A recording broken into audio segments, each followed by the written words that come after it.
There are going to be a bleep ton of numbers that I throw at you, and I apologize in advance, but I promise you, this is the only way I can explain the big picture as far as what this means for the Minnesota Vikings this year as it pertains to the trade deadline.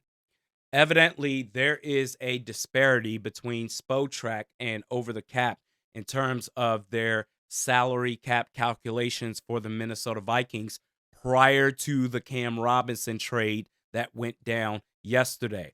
Spotrac had the Vikings at 14 million, Over the Cap had the Vikings at 9.4 million. That's a 4.6 million dollar cap space difference. We'll put that to the side and get to that in just a second. But with the trade of Cam Robinson, how it typically goes is the base salary divided by 17, representing the amount of games that that player is going to play that season.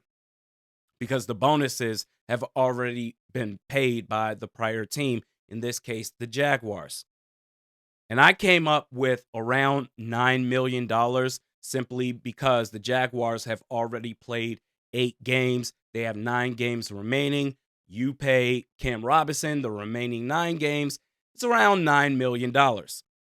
However, not taking into account, yes, the Jaguars have played 8 games, but the Vikings have only played 7 games. So you have to take that per game rate and multiply it times the amount of games that his new team is going to play. In this case, 10 games. So instead of $9 million, he's still owed $9.6 million after this trade. According to Over the Cap, their $9.4 million cap space available for the Vikings prior to this trade. You maybe push some more money, a couple of $100,000 down the road, restructured Brian O'Neill, for instance. Essentially, this wipes out everything, and the Vikings can no longer be buyers in the trade market. However, according to Spotrac, this still would have left them with about $4.4 million. And that's a little bit of money, something to work with, but not really much. You have to do a lot more work if you want to be buyers in the trade market still, according to Spotrac. But no matter what, that doesn't even matter anymore, because further details about this trade went down today. As far as the reporting, $9.6 million cap hit that the Vikings were going to be responsible for. The Jaguars, as part of this trade, are going to take on $7 million of Cam Robinson's remaining salary that he's owed, which means that the Vikings are only responsible for $2.6 million. Not just in terms of paying Cam Robinson, but as far as the cap hit that they are going to take on the rest of the way. This was already a good trade baseline, but now that now that the Jags are going to take on $7 million, they're going to pay $7 million for Cam Robinson to play for the Vikings. This went from a good trade to a great trade. Kwesi Adolfo-Mensah fleeced the hell out of Trent Baalke because the Vikings essentially gave up nothing to acquire a starting left tackle while also having to pay next to nothing for that starting left tackle. And as far as now, with the cap hit for the Vikings going to be $2.6 million, who you choose to believe between Spotrac and Over the Cap? For Spotrac, the Vikings have about $11.7 million in cap space available, and they have already updated those numbers, including Cam Robinson's $2.6 million cap hit. Whereas Over the Cap, and I'm not trying to make this a Woj versus Shams thing, even though Woj has retired and he's a GM of some basketball team in a different league. I'm not sure where, but basically it's just Shams now as the ultimate NBA insider. I'm not trying to cause a rift between the two, but Spotrac has the numbers updated with Cam Robinson's cap hit, whereas Over the Cap still has a $9.4 million cap available for the Vikings without including the Cam Robinson trade. For the sake of this video, I'm going to roll with Spotrac. What do you want me to do? $11.7 million still available. That means that the Vikings can still be buyers in this trade market if they choose to do so. And after making that trade for Cam Robinson, it tells me that they're still trying to compete. For them, those two losses against the Lions and the Rams, it was embarrassing as hell, but they still think that they are very much in it.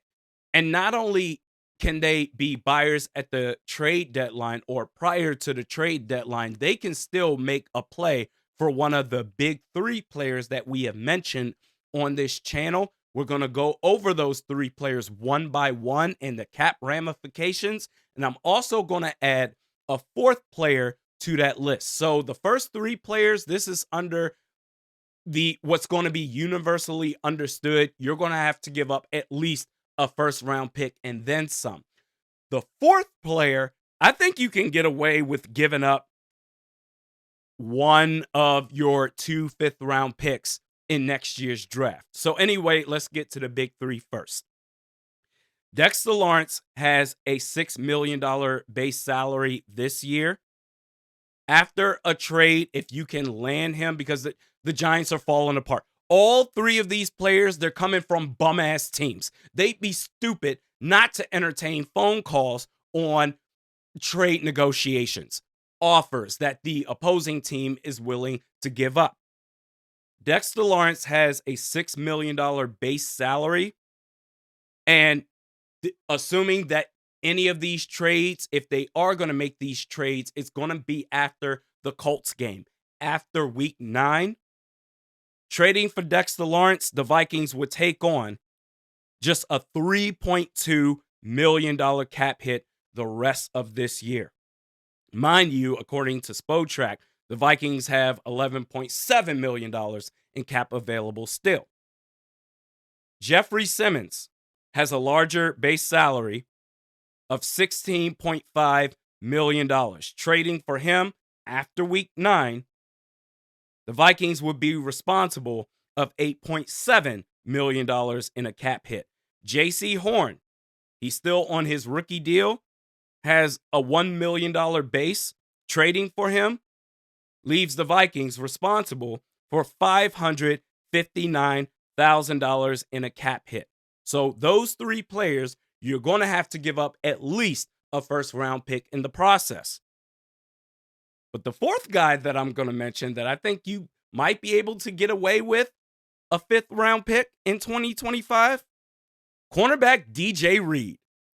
A $10.5 million base salary trading for him would leave the Vikings owing $5.6 million. And as crazy as this already sounds, if you want to go further into sicko mode with the possibilities, I sure as hell am. Why wouldn't I?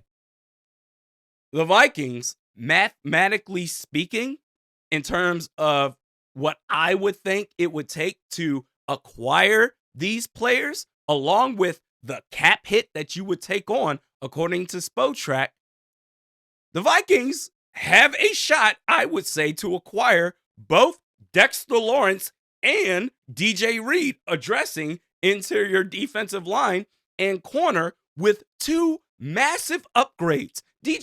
I understand Dexter Lawrence, that's going to take a lot of convincing. You're not winning games with Dexter Lawrence if you're the New York Giants. But I think there's a conversation to be had there. I think Joe Shane would be willing to listen to whatever offers you're going to come up with. DJ Reed for the Jets, he's on an expiring contract. But for Dexter Lawrence, that's going to be next year's first, 2026, that first round pick, and then some. And if you can get DJ Reed for one of your fifth round picks in 2025, you acquire both players. The Vikings would take on an $8.8 million cap hit the rest of 2024, which, according to Spotrac, would leave the Vikings still with $2.9 million in cap available. Hey, man, the Vikings, after Trent Baalke and the Jaguars agreed to take on $7 million for Cam Robinson to play for the Vikings, they can get even crazier than what they already have done in the trade market.